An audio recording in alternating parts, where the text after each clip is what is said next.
Donc, on va vous faire un petit historique pour le cas français. Hein. Donc, du coup, dans les débats, vous pourrez aussi parler des autres cas de pays que vous vivez, que vous connaissez.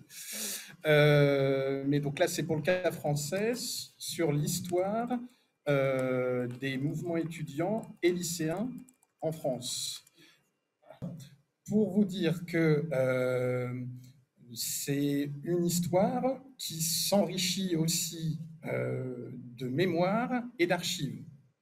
Donc, la question des mouvements étudiants et lycéens comme un champ de recherche est déjà un combat en soi, mais en plus, il faut batailler pour conserver et valoriser les archives des organisations étudiantes et lycéennes en France et pour recueillir les témoignages des anciens et des anciennes militants et militantes pour pouvoir les transmettre. Voilà. Donc là, on va d'abord laisser la parole à Roby Morder, qui est donc le président du GERM, groupe d'études et de recherche sur les mouvements étudiants, et qui a publié cet ouvrage qui est aussi derrière lui. Donc, quand les lycéens prennent la parole, les années 68, mais on va quand même pouvoir remonter plus haut dans le temps, avant les années 68, pour pouvoir parler des mouvements lycéens. Alors, juste un petit complément, pour vous dire que c'est quand même une histoire qui remonte très loin. Là, je vais essayer de vous montrer un document qui date de 1830. Et donc, on est au 19e siècle. Et en France, après la Révolution française de 1789, il y a plein d'autres petites révolutions, enfin petites, non pas petites, pourquoi petites? Il y a d'autres révolutions. Et la révolution de 1830 met en place une monarchie constitutionnelle et il y a déjà un début de mouvement étudiant et de mouvement lycéen.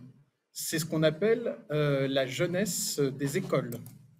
Donc, je vais essayer de partager l'écran et comme ça, je laisserai la parole à Roby à ce moment-là. So this is a history called La Jeunesse des Écoles, so the youth of school, the school youth, basically. I forgot to say as well, there was a book that was written by our other guest. That book was written by our guest speaker who is joining us virtually as a researcher.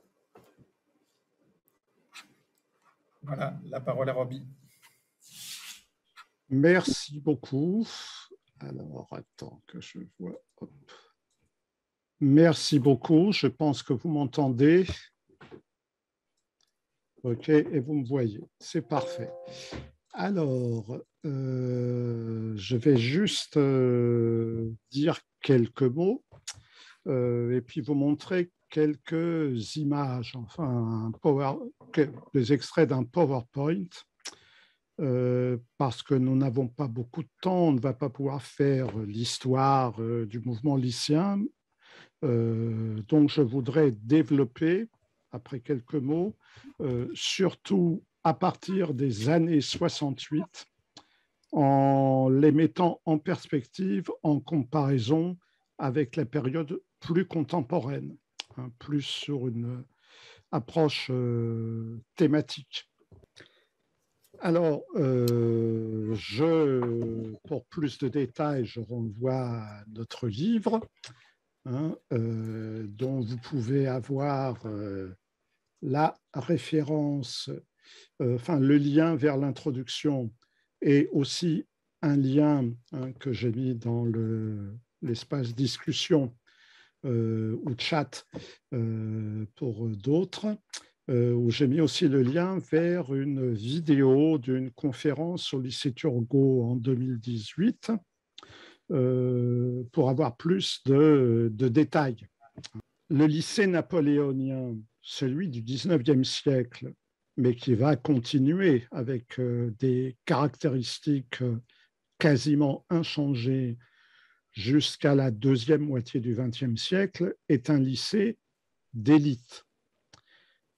Pour la grande masse du peuple, des couches populaires, on a le collège, l'enseignement professionnel, l'enseignement technique, avec une sortie à 14 ans, puis à 16 ans, pour ensuite aller travailler.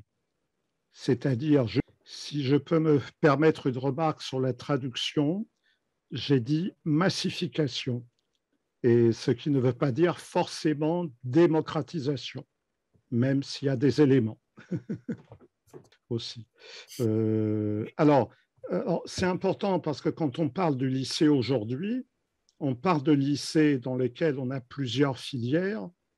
Et par exemple, on s'inquiète beaucoup aujourd'hui de dire « Oh, aujourd'hui, il y a de la violence au lycée, il n'y en avait pas avant. » Mais quand on regarde la carte, on voit que ce sont des lycées de banlieue, souvent, ou de quartiers populaires qui sont visés, c'est-à-dire là où avant, il n'y avait pas de lycée, mais des collèges techniques. Où là, effectivement, les rapports brutaux de violents, y compris dans la pédagogie, existaient, sauf que ça ne s'appelait pas lycée. Donc, c'est vrai qu'il faut toujours faire attention à contextualiser de quoi on parle. Donc, on va voir quelques éléments. Vous voyez le PowerPoint, c'est bon? Oui, oui. OK. Donc, ça, c'est le livre. Hein. Attendez, hop. Quand on parle du 19e siècle et de la jeunesse des écoles, enfin, Jean-Philippe en a parlé, on voit ici une image de lycéen qui casse la figure à un antimilitariste. C'est pour vous montrer l'évolution. Est-ce que tu peux l'agrandir? Parce qu'en fait, on voit mal. On a un écran où on voit mal. D'accord. Alors, où est-ce que je vais? Mets-le en diaporama. Oui, attends, mais j'ai toujours un problème. Où est-ce que, dites-moi, chaque fois. Hein? F11. Ah oui, F11. Alors, F11. Non, ça ne marche pas, F11 ici. FN11. Ah oui, FN, toujours le FN. Non, ça ne marche pas, c'est les trucs de... Bon, il faudra que je vous l'envoie. Allez, on va l'agrandir comme ça. Parfait. Voilà. Donc, voilà, enfin, c'est pour montrer un peu l'évolution. On a des mouvements lycéens qui existent avant les années 60. Hein. On prend l'exemple du 11 novembre 1940. On parle de la manifestation étudiante. En réalité, il y a une majorité de lycéens.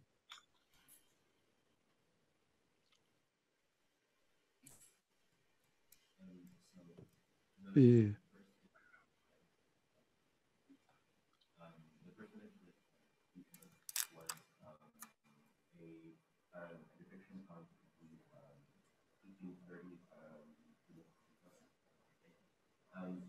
where they were beating up an anti-military. Je connais. How different students are from today. And secondly, so the 1940, November of 1940,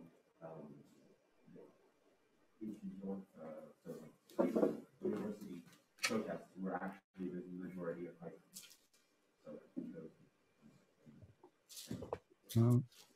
De même, pendant la guerre d'Algérie, on a des lycéens, on a des comités dans les lycées, mais c'est vrai qu'on parle toujours du mouvement étudiant. Il n'y a pas d'organisation spécifique des lycéens. hein. Ils sont intégrés dans le front universitaire antifasciste.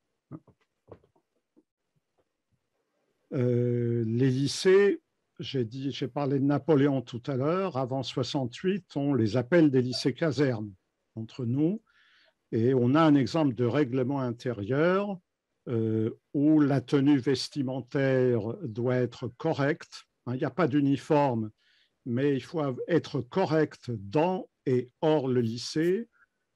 Et évidemment, la propagande politique est interdite. Voilà. Nous avons ici la naissance, un des premiers tracts en 67 contre le lycée caserne. On voit qu'on parle de « à quand les cheveux en brosse et l'uniforme », c'est-à-dire les cheveux coupés courts. Et vous avez d'ailleurs plusieurs années après, on parle toujours des lycées casernes après 68, parce qu'il y a des tentatives de retour à, entre guillemets, l'ordre. Voilà, je vais aller un peu plus vite maintenant, mais pardon. Donc, en 1968, mais les comités d'action lycéens se forment en janvier, à partir du début de l'année, et ils apparaissent vraiment de manière massive pendant mai et juin 68 dans les lycées. Donc, c'est vraiment la première fois qu'on a quelque chose qui ressemble à ce qu'on appelle aujourd'hui un syndicat lycéen, même s'ils n'utilisent pas tout à fait toujours le terme syndical à l'époque. Donc, ils sortent, on voit les manifestations devant un lycée, dans la rue. Maurice Najman, ici, à côté de Jacques Sauvageau, Maurice Najman, comité d'action lycéen. Et il y a le journal Barricade. Donc, on peut voir, je vous fais les deux. En même temps, l'enjeu, c'est de prendre la parole et de la garder. Donc, c'est un mouvement qui se veut partie prenante de la jeunesse, c'est-à-dire qui est ouvert sur pas simplement les étudiants, les scolarisés, mais qui essaye d'être le pivot de l'ensemble de la jeunesse, y compris de la jeunesse ouvrière. Voilà, qui se veut aussi partie prenante du combat des travailleurs. Donc là, on a une photo du 13 mai 68, manifestation intersyndicale et, au quartier latin, enfin qui traverse le quartier latin. On se pose le problème voilà, d'avoir des droits nouveaux. Et comme les droits nouveaux sont donnés, notamment les élections au conseil de classe et au conseil d'administration, c'est une discussion dans le mouvement. Est-ce qu'il faut accepter ou pas? Est-ce qu'il y a un danger d'intégration, de perte d'autonomie? Ça, c'est le débat de l'après-68. Voilà, donc c'est un mouvement qui va dans l'après-68, après la disparition des comités d'action lycéens, trouver des moyens de s'organiser dans les grandes mobilisations par le biais d'un système de coordination, c'est-à-dire d'assemblée générale élisant des comités de grève ou des délégués qui se coordonnent. Donc là, sur toute la décennie de l'après-68, enfin, c'est surtout dans les années 70. Donc, pour aller vite aussi, ce sont des grèves qui sont actives avec des commissions, avec des discussions, l'élaboration de plateformes. C'est un mouvement qui a une caractéristique très anti-autoritaire. Bon, là, c'est notamment, c'est quand on a parlé du lycée caserne, on voit ici que le mouvement de contestation va toucher la jeunesse dans les casernes elles-mêmes, puisque souvent c'est des anciens lycéens ou étudiants. Alors c'est un mouvement, ce sont des mouvements qui ont des caractéristiques pas simplement françaises, c'est à l'international. Là, par exemple, c'est l'exemple belge. Hein. Van den Boydoins, Debré, on n'arrête pas le printemps. C'est des mobilisations qui concernent l'armée aussi, le sursis militaire en France et en Belgique en 1973. Là, la solidarité internationale, elle compte, c'est notamment la guerre du Vietnam, où on voit ici deux photos, l'une avant 68, hein, le cortège de comité Vietnam lycéen, et à droite en 1971, c'est toujours la guerre d'Indochine et toujours des mouvements de solidarité. Bon, mais ça, c'est après 68. Alors, je saute tout de suite à la répression avec cette affiche parce qu'elle nous renvoie à l'actualité. Vous avez à droite Richard Dehaye qui, en 1971, lors d'une manifestation, reçoit une grenade en pleine figure. Cette affiche est mise dans tout Paris. Et il y a une mobilisation lycéenne au même moment pour la libération d'un lycéen emprisonné. C'est à mettre en comparaison avec ce qui s'est passé ces dernières années, où le fait, avec les flashballs, où nous avons des dizaines et des dizaines de personnes qui ont perdu un œil au cours de manifestations, dans la répression policière, et cela est aujourd'hui un petit peu banalisé, ça n'a pas provoqué le même type de protestation. Hein, c'est mettre en perspective l'époque et les difficultés d'aujourd'hui. Et avant de conclure, rappeler que le mouvement est à la fois opposé aux réformes et qu'il a également des propositions alternatives. Hein, on a des plateformes, on a la demande de conseils de classe publique, hein, on a des contre-cours, hein, avec des propositions pédagogiques alternatives. Pour conclure, je dirais qu'on est passé des années 68 avec un élément de contestation principale anti-autoritaire, même si ça demeure aujourd'hui, à d'autres types de mouvements qui correspondent à la massification et à la crise économique, hein, qui sont des mobilisations qui sont plus revendicatives, hein, sur des conditions de travail, sur la question de l'emploi, de la sélection, hein, de l'entrée en faculté et des débouchés, voilà, qui empruntent beaucoup d'ailleurs à ce qui était réservé au mouvement dans l'enseignement technique dans les années 68, sauf qu'aujourd'hui, ce sont ces caractéristiques qui se sont généralisées. Voilà, merci. J'ai dû couper pas mal, mais on reviendra peut-être s'il y a des questions.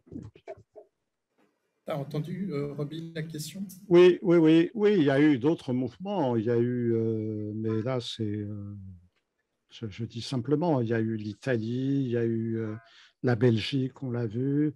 Il y a eu la Grande-Bretagne, hein, avec des mouvements contre les châtiments corporels.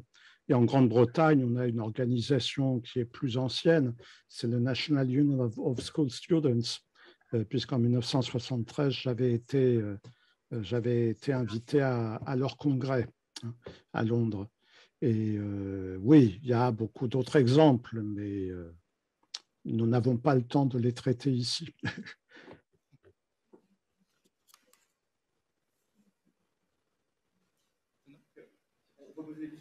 Ouais. Donc déjà, merci beaucoup pour cette présentation. Dans les tracts que vous avez montrés, les journaux que vous avez montrés, j'ai cru voir un logo de AJS qui doit être Agir en jeune socialiste ou Action jeune socialiste. Mais je me suis peut-être trompé, ma question était sur les CAL. Est-ce qu'ils étaient proches de mouvements politiques? Si oui, lesquels, j'ai un sentiment que c'était des logos trotskistes, mais peut-être que je me trompe et je voulais avoir votre avis là-dessus. La dernière partie de la question, c'était quoi? J'ai un pressentiment que les CAL étaient proches des mouvements trotskistes, mais peut-être que je me trompe. En voyant les logos, ça m'inspirait des mouvements trotskistes. Et ma question était de savoir si c'est le CAL et les comités d'action lycéens dans les années 60, 70 étaient proches des mouvements trotskistes ou de d'autres mouvements, peut-être Mao. Je voulais avoir votre avis là-dessus.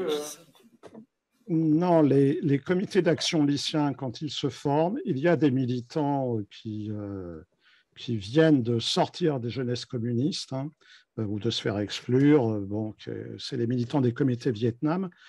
Mais les CAL, ils ont à la fois des militants trotskistes, évidemment, des anarchistes, hein, anarchistes et libertaires, des protestants, de la GEC, Jeunesse étudiante chrétienne, et pas mal de lycéens qui étaient dans des journaux, dans des clubs, les clubs UNESCO, hein, ils sont très importants. Donc c'est un conglomérat de jeunes qui veulent quoi? La liberté d'expression et qui veulent s'exprimer. C'est ça le fond. Après, évidemment, autour de 68 et des questions stratégiques, il va y avoir à l'échelle nationale ou des congrès, mais la vie des CAL est très courte. Hein. Et effectivement, ils vont être à la fois avoir le succès de 68 et victimes de l'après 68, hein, comme dans les mouvements étudiants. Hein. Mais c'est vrai qu'il faut d'abord prendre en compte ce qui se passe auparavant à la base comme dynamique et comment des gens un peu de tous horizons s'y sont mis. En ce qui concerne les jeunesses communistes, ils rentrent dans les comités d'action lycéens qui refusaient de reconnaître le 10 mai 1968 au moment des grandes manifestations.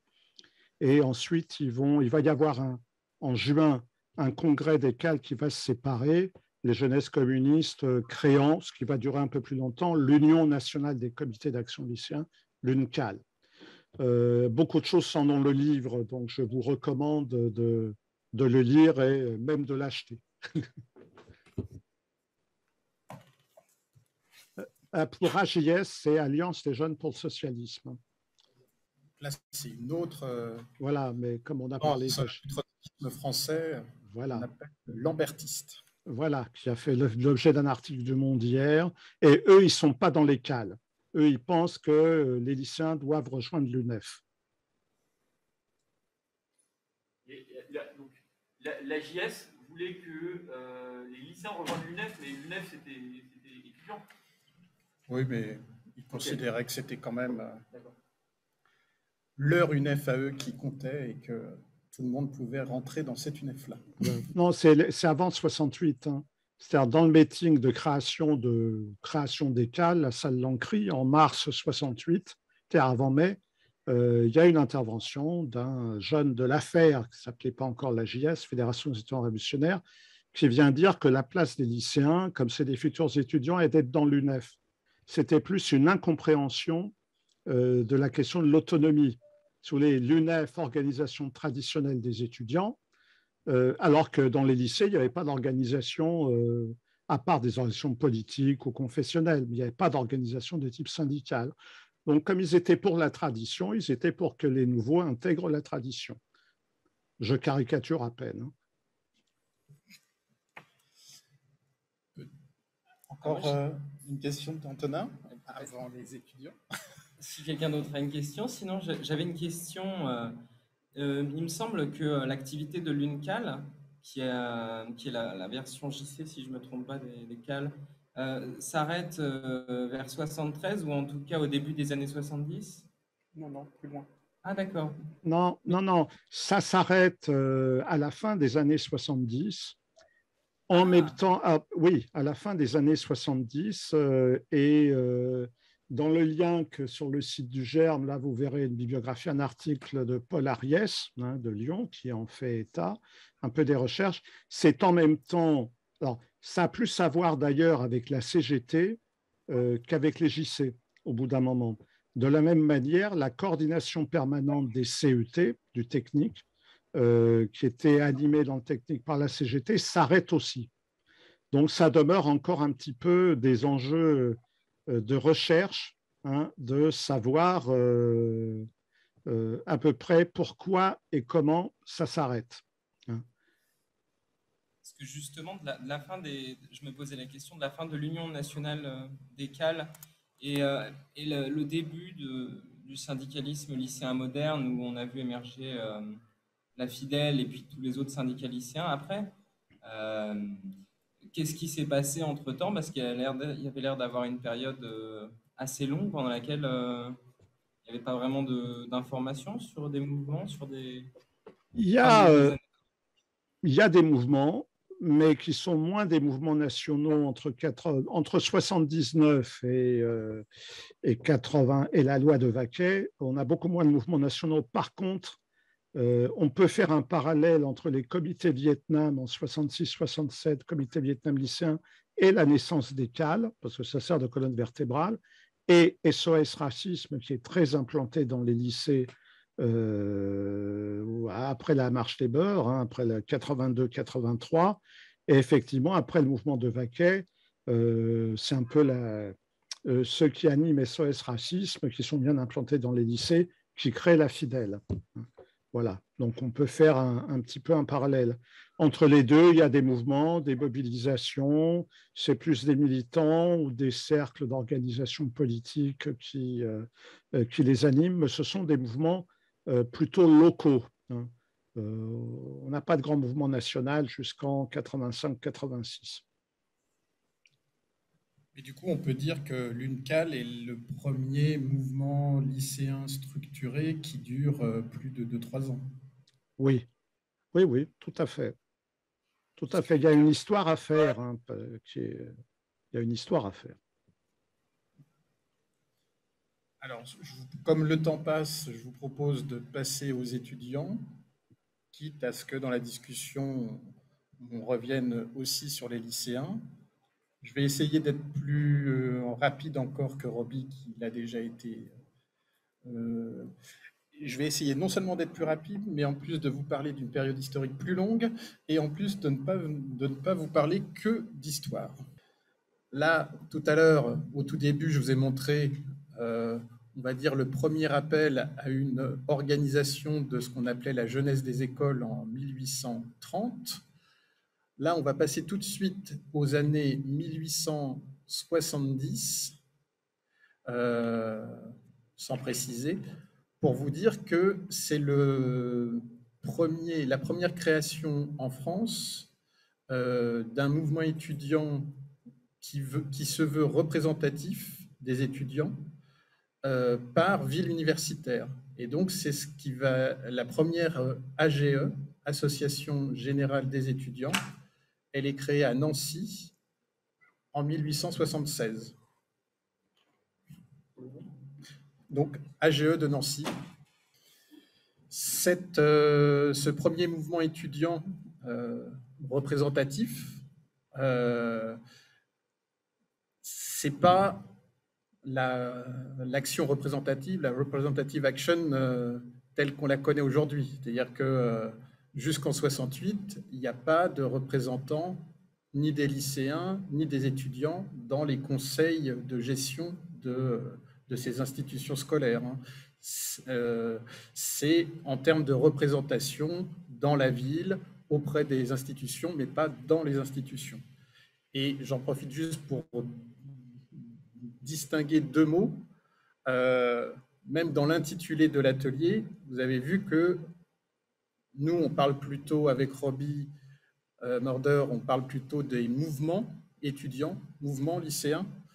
Vous avez mis dans l'intitulé syndicalisme étudiant, syndicalisme lycéen. C'est encore un autre débat. Hein. Est-ce que le mouvement se réduit au syndicalisme? Est-ce que le mouvement se réduit à la représentation? Good.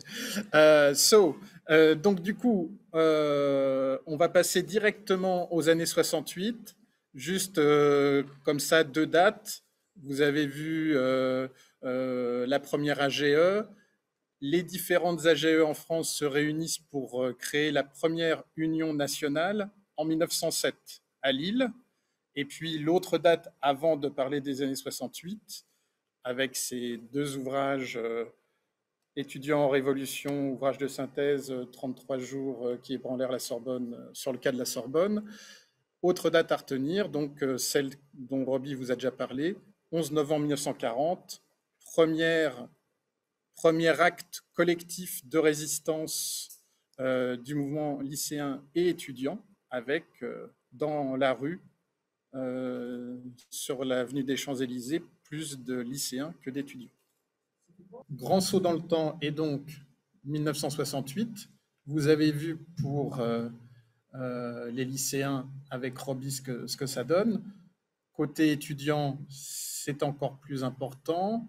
Il y a aussi des échos au niveau international. Et paradoxalement, ça va être la phase où le mouvement étudiant va être, en termes de masse, moins syndicaliste et plus mouvementiste.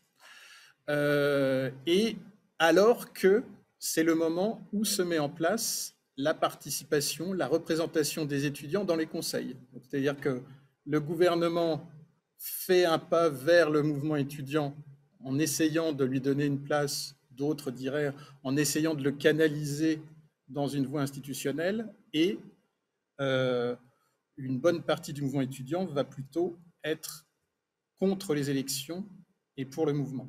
Alors là aussi, sans rentrer dans les détails et en présentant ça un peu à la hache, du coup, un des héritages de cette période des années 68, comme Roby l'a déjà mentionné pour les lycéens, ça va être la mise en place de coordination, notamment avec le mouvement de 1973 contre la loi Debré, mais après, dans les mouvements étudiants de 1976, de 1986, de 2006, 2007, 2009, vous allez avoir la mise en place de coordination. Donc là, par exemple, vous avez le livre de Paolo Stupia sur le mouvement contre le contrat première embauche en 2006. Là encore, c'est un mouvement qui va majoritairement être géré par des coordinations pour dépasser le cadre, les différents cadres syndicaux qui avaient du mal à prendre en charge la représentation de l'ensemble des étudiants. Et là, vous pouvez voir une affiche de 68 qu'on avait choisie pour ce petit ouvrage de synthèse sur étudiants en révolution. Donc, sois jeune et tais-toi, be young and shut up. Yeah. Pour lancer la discussion, après, on ne va pas rentrer dans d'autres aspects historiques, plutôt vous dire ce qu'on essaye de faire actuellement sur cette histoire, sur cette mémoire étudiante, et ce qu'on pourrait essayer de faire avec vous, ou avec certains d'entre vous, sur l'histoire et la mémoire lycéenne, puisque donc le GERM existe depuis 1995, la Cité depuis 2008.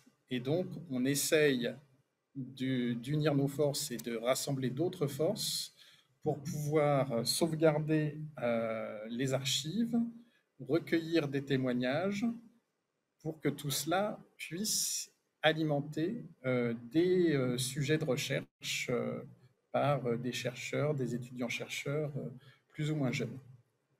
Et quand on parle d'archives étudiantes ou lycéennes, ce n'est pas que du papier, ce n'est pas que le son ou la vidéo des témoins, c'est aussi des banderoles, c'est aussi des tracts, c'est aussi des affiches qu'on ne retrouve pas forcément dans les archives des organisations. C'est pour ça qu'on fait attention aussi à essayer de trouver des anciens responsables qui peuvent avoir gardé par devers eux ces documents un peu éphémères.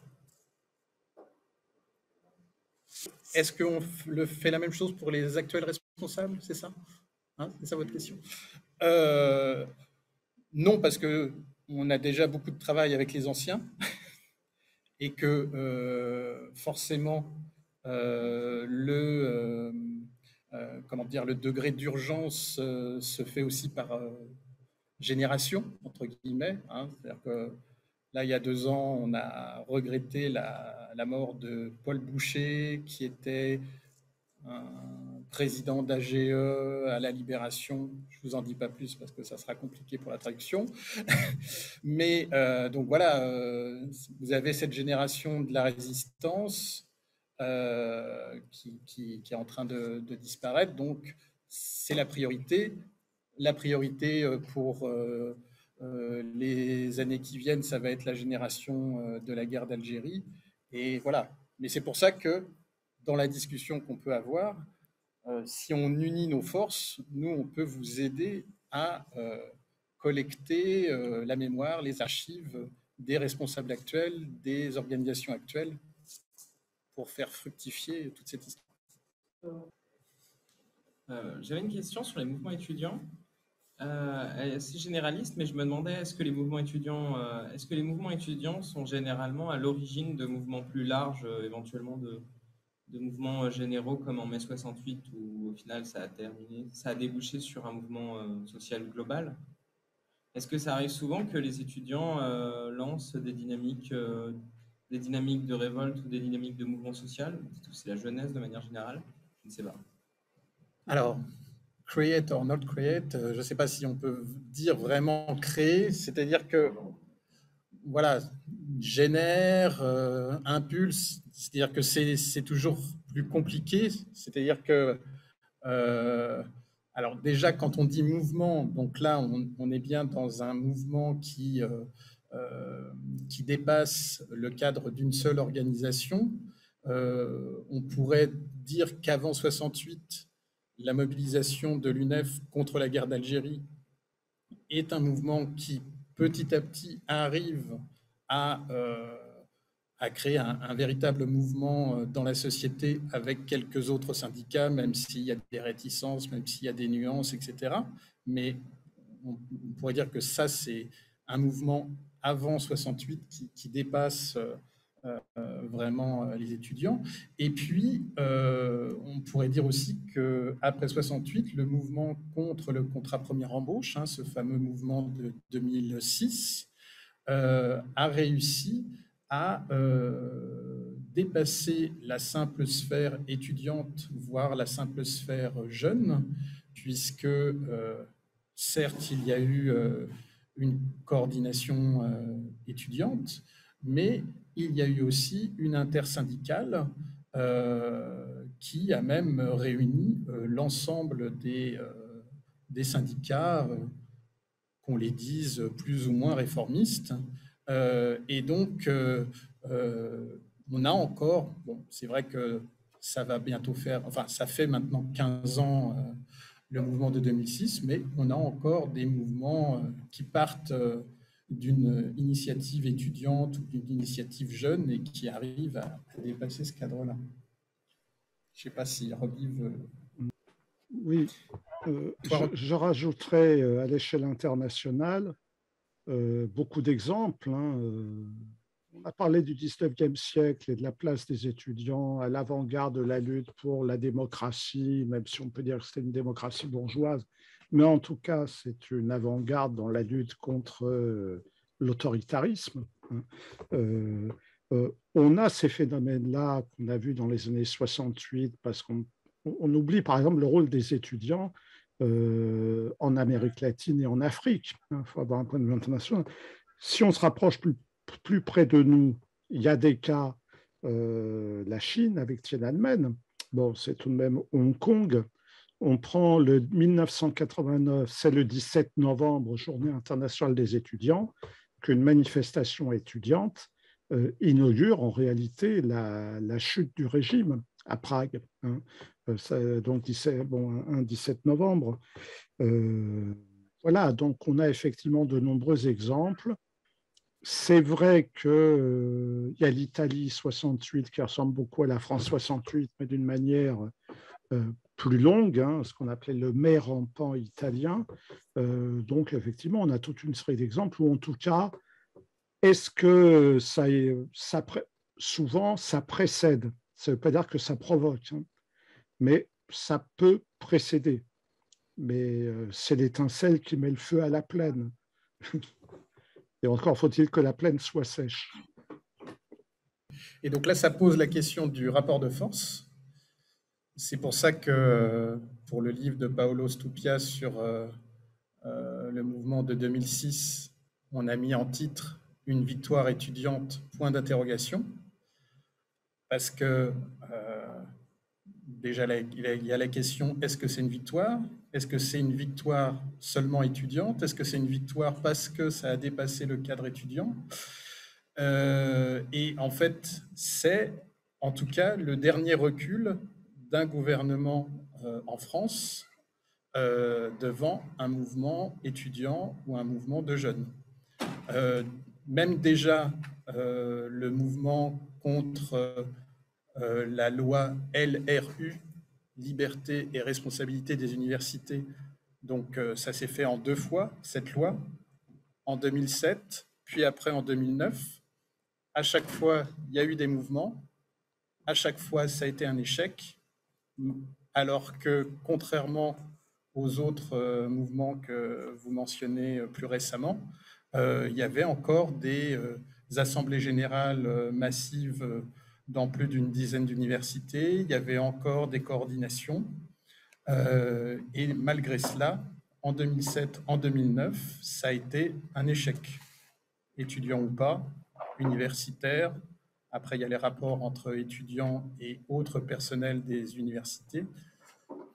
Mais en tout cas, la question que vous posez, c'est la question du rapport de force et comment un mouvement étudiant ou de jeunes peut créer un rapport de force favorable face à un gouvernement.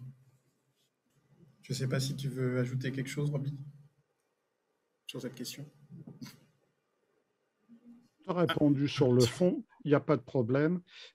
Juste souligner que pour 2006, ce n'est pas simplement une victoire du mouvement étudiant, enfin pour ce qui concerne le retrait du CPE, c'est tout de même c'est une victoire, en gros, hein, même s'il y a toute une série de choses qui n'ont pas été obtenues, du mouvement social, puisque c'était une réforme du Code du travail et qui était votée, déjà été adoptée, ce n'était pas un projet, et le gouvernement a dû la retirer, l'abroger, la loi. C'est la dernière fois qu'on a vu ça. Très bonne question. Donc, du coup, moi, je vais juste apporter un bout d'explication. Je pense que Roby pourra compléter, mais je pense que c'est aussi la question du rapport de force. C'est-à-dire qu'on pourrait même dire qu'il y a 3 temps dans ce genre de mobilisation, y compris du point de vue médiatique. C'est-à-dire qu'au début, c'est bon, ben, c'est encore des jeunes dans la rue, c'est pas grave, ça va leur passer. Après, il peut y avoir même une phase populaire au niveau médiatique, en disant ah, bah là, ils sont de plus en plus nombreux, c'est la 3e manifestation nationale, ça commence à devenir sérieux, etc. Et c'est là, c'est à ce moment-là où ça peut soit basculer et reposer la question du rapport de force et faire que le gouvernement prenne ça au sérieux, ou alors que le gouvernement laisse pourrir le mouvement, quitte à parfois envoyer quelques agents provocateurs pour que ça dégénère, pour que le mouvement paraisse moins tout propre sur lui par rapport aux médias, et que du coup, le rapport de force, y compris médiatique, s'inverse contre le mouvement. Mais je ne sais pas si tu veux rajouter autre chose. Alors, je relais la question aussi pour Roby. Moi, il me semble que les occupations d'établissements scolaires, lycées ou supérieurs, grandes écoles, universités, il ne me semble pas avoir vu beaucoup d'occupations avant ces fameuses années 68. Il y a eu des tentatives à la Sorbonne en 64, il y a eu des choses comme ça, mais c'est vraiment à partir de 68. Je ne sais pas si Roby confirme, hein. Il n'y a pas après les années 68, effectivement, l'occupation devient une des cordes à l'arc du répertoire d'action du mouvement de la jeunesse scolarisée, que ce soit lycéenne ou étudiante. Et on a eu effectivement des occupations encore ces derniers temps. Après, c'est plus ou moins sporadique, c'est plus ou moins généralisé, mais l'occupation, oui, je pense que c'est devenu un classique. Oui, oui, oui, oui. Alors, effectivement, c'est aussi une arme de plus dans la construction du rapport de force, tout à fait. Et d'ailleurs, avant le mouvement de 2006, dans les lycées, on a eu un mouvement important contre la loi Fillon, d'un ministre d'éducation nationale de l'époque, qui après est devenu Premier ministre et candidat à la présidentielle, mais c'est notamment, il me semble que c'est à ce moment-là qu'on a une variante de l'occupation qui est le blocage du lycée, avec notamment la mobilisation des poubelles devant la porte d'entrée. Okay, merci à toutes et tous. On va terminer. Je pense qu'on peut applaudir nos invités qui nous ont fait des super points. Au nom du Revolcamp, on s'excuse pour le matériel qui n'a pas été au top du top. Mais encore une fois, merci beaucoup à vous d'être venus.